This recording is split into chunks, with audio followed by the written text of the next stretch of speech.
ಇದು ದೇಶವೇ ಬೆಚ್ಚಿ ಬೀಳಿಸೋ ಅತಿ ದೊಡ್ಡ ಸೈಬರ್ ವಂಚನೆಯ ಕೇಸ್. ಶಿವಮೊಗ್ಗದಲ್ಲಿ 96ಕ್ಕೂ ಹೆಚ್ಚು ಬ್ಯಾಂಕ್ ವಂಚನೆ ಪ್ರಕರಣ ಬೆಳಕಿಗೆ ಬಂದಿದೆ.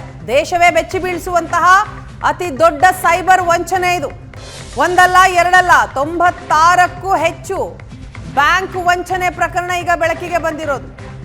55,43,00,000 ರೂಪಾಯಿ ಮಹಾ ವಂಚನೆಯ ಜಾಲ ಬಟಾಬಯಲಾಗಿದೆ.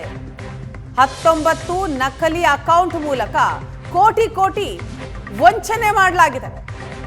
ಜನರಿಗೆ ಆಮಿಷವೊಡ್ಡಿ ಬ್ಯಾಂಕ್ ಖಾತೆಯ ವಿವರವನ್ನ ಪಡೆದು ತದನಂತರ ಮೋಸ ಮಾಡೋದು. ಅಕ್ರಮ ಕದ್ದ ಹಣವನ್ನ ವರ್ಗಾಯಿಸೋದಿಕ್ಕೆ ಬೇನಾಮಿ ಅಕೌಂಟ್. ಶಿವಮೊಗ್ಗದಲ್ಲಿ ಬೇನಾಮಿ ಅಕೌಂಟ್ ಪತ್ತೆ ಹಚ್ಚಿದ್ದಾರೆ ಪೊಲೀಸರು. ತುಂಗಾನಗರದ ಶರತ್ ಕುಮಾರ್ನನ್ನ ಸೈಬರ್ ಕ್ರೈಮ್ ಪೊಲೀಸರು ಸದ್ಯ ಅರೆಸ್ಟ್ ಮಾಡಿದ್ದಾರೆ. ಬೇನಾಮಿ ಅಕೌಂಟ್ ಅಗ್ರಿಗೇಟರ್ ಆಗಿದ್ದ ಈತ 18 passbook, 7 cheque, 25 ATM card, 2 QR code ಇದನ್ನ ಸದ್ಯ ಪೊಲೀಸರು ವಶಕ್ಕೆ ಪಡೆದಿದ್ದಾರೆ. ಆರೋಪಿ ಹೊಂದಿದ್ದ ಅಕೌಂಟ್ನಿಂದ 11,48,42,898 ರೂಪಾಯಿ ವರ್ಗಾವಣೆ ಆಗಿದೆ. ಶರತ್ನಿಂದ ಮತ್ತಷ್ಟು ಮಾಹಿತಿಯನ್ನ ಸದ್ಯ ಪೊಲೀಸರು ಕಲೆ ಹಾಕ್ತಾ ಇದ್ದಾರೆ. ಶಿವಮೊಗ್ಗ ಸೈಬರ್ ಪೊಲೀಸರ ಕಾರ್ಯಾಚರಣೆ ಇದು. ಈ ಕುರಿತಾಗಿ ಡೀಟೇಲ್ಸ್ ಕೊಡ್ತಾರೆ ನಮ್ಮ ಶಿವಮೊಗ್ಗ ಪ್ರತಿನಿಧಿ ರಾಜೇಶ್ ಕಾಮತ್ ನಮ್ಮ ಜೊತೆ ಸಂಪರ್ಕದಲ್ಲಿದ್ದಾರೆ. ರಾಜೇಶ್, ನಿಜಕ್ಕೂ ಕೂಡ ಬೆಚ್ಚಿ ಬೀಳಿಸುವಂತಹ ಸುದ್ದಿ ಇದು.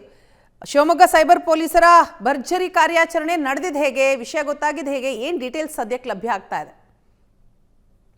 ಒಂದು ಶಿವಮೊಗ್ಗದ ತುಂಗಾನಗರದಲ್ಲಿ ಶರತ್ ಕುಮಾರ್ ಅಂತ ಹೇಳಿ ಈತ ವೃತ್ತಿಯಲ್ಲಿ ಚಾಲಕನಾಗಿರ್ತಾನೆ. ಈತನೇ ಅತಿ ದೊಡ್ಡ ದೇಶದ ಒಂದು ಅತಿ ದೊಡ್ಡದ ಬ್ಯಾಂಕಿಂಗ್ ಫ್ರಾಡ್ಗೆ ಕಾರಣ ಆಗಿರ್ತಕ್ಕಂಥ ವ್ಯಕ್ತಿಯಾಗಿದ್ದಾನೆ. ಇದು ಪತ್ತೆಯಾಗಿದ್ದು ಹೇಗೆ ಅಂತ ಹೇಳಿದ್ರೆ, ಆತನ ಸ್ನೇಹಿತ ಅಂತ ಅಮಿತ್ ಅಂತ ಇರ್ತಾನೆ. ಆತ ಆಟೋ ಚಾಲಕನ ಕೆಲಸ ಮಾಡ್ತಿದ್ದಾಗ ಆತನ ಬಳಿ ನನಗೆ ಬ್ಯಾಂಕ್ ಪಾಸ್ಬುಕ್ ಕೊಡು, ಜೊತೆಗೆ ATM ಕಾರ್ಡ್ ಕೊಡು, ನನ್ನೊಂದಿಷ್ಟು ಹಣದ ಟ್ರಾನ್ಸಾಕ್ಷನ್ ಇದೆ, 15 ದಿನಕ್ಕೊಂದ್ಸಲ ನಿನಗೆ ಕಮಿಷನ್ ಕೊಡ್ತೀನಿ ಅಂತ ಹೇಳಿ ಆತನಿಗೆ ನಂಬಿಸಿದ್ದ. ಆ ನಂಬಿಸಿ ಆತನನ್ನ ಕಮಿಷನ್ ದಂಧೆಯ ಹಿನ್ನೆಲೆಯಲ್ಲಿ ನಾನು ತಗೊಳ್ತಿದ್ದೀನಿ ಎಲ್ಲ ಮಾಹಿತಿಗಳನ್ನ ಅಂತ ಹೇಳಿ ಆತನ ನಂಬಿಸಿ ಎಲ್ಲವನ್ನೂ ಮಾಹಿತಿಗಳನ್ನ ತೆಗೆದುಕೊಂಡಿದ್ದ. ಅದಾದ ನಂತರ ಒಂದು ದಿವಸ ಇದಕ್ಕಿದ್ದ ಹಾಗೆ ನಿನ್ನ ಬ್ಯಾಂಕ್ ಖಾತೆ ಫ್ರೀಸ್ ಆಗಿದೆ ಅಂತ ಹೇಳಿ ಆತನಿಗೆ ಹೇಳಿದ್ದ. ಇದರಿಂದ ಅನುಮಾನಗೊಂಡ ಆತ ಕೊನೆಗೆ ನಂತರದಲ್ಲಿ ಹೋಗಿ ಪೊಲೀಸರಿಗೆ ಒಂದು ಕಂಪ್ಲೇಂಟ್ ಮಾಡ್ತಾನೆ. ಸರ್, ಈ ತರ ಆಗಿದೆ ಅಂತ ಹೇಳ್ತಾರೆ. ಬ್ಯಾಂಕಿಗೆ ಹೋಗಿ ಕೇಳಿದಾಗ ಬ್ಯಾಂಕ್ ಅಲ್ಲಿ ಇಲ್ಲಪ್ಪ, ನಿನ್ನ ಹಣ ಟ್ರಾನ್ಸಾಕ್ಷನ್ ಬಹಳ ಇಲ್ಲೀಗಲ್ ಆಗಿದೆ, ನಿನ್ ಮೇಲೆ ಕೇಸ್ ಆಗುತ್ತೆ ಅಂತ ಹೇಳಿದಕ್ಕೆ ಆತನೇ ಪೊಲೀಸರಿಗೆ ಹೋಗಿ ಮಾಹಿತಿ ಕೊಡ್ತಾನೆ. ಆ ನಂತರದಲ್ಲಿ ಪೊಲೀಸರು ಯಾವಾಗ ಶರತ್ ಕುಮಾರ್ನ ವಶಕ್ಕೆ ಪಡೆದುಕೊಂಡು ವಿಚಾರಣೆ ಮಾಡ್ತಾರೋ ಆ ಸಂದರ್ಭದಲ್ಲೇ ಅತಿ ದೊಡ್ಡ ಸೈಬರ್ ಕ್ರೈಮ್ ಪ್ರಕರಣ ಬೆಳಕಿಗೆ ಬರತಕ್ಕಂಥದ್ದು. ಈ ರೀತಿ ಕೋಟಿಗಟ್ಟಲೆ ಅದರಲ್ಲಿ ಟ್ರಾನ್ಸಾಕ್ಷನ್ ಆಗಿರ್ತಕ್ಕಂಥದ್ದು.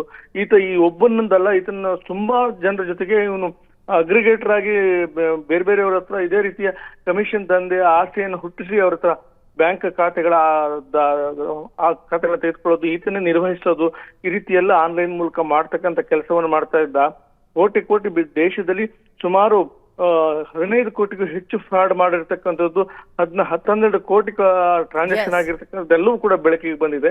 ಹಾಗಾಗಿ ಈ ರೀತಿ ಅಗ್ರಿಗೇಟರ್ ಆಗಿ ಕಮಿಷನ್ ಆಮಿಷ ಒಡ್ಡಿ ವಂಚಿಸ್ತಾ ಇದ್ದಕ್ಕಂಥ ಇಂಥ ಶರತ್ ಕುಮಾರ್ ಬಂಧಿಸಿದ್ದಾರೆ.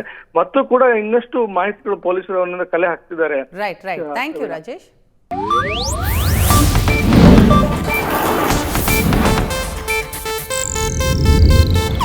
ಇದು ಏಷ್ಯಾನೆಟ್ ನ್ಯೂಸ್ ನೆಟ್ವರ್ಕ್ ಪ್ರಸ್ತುತಿ.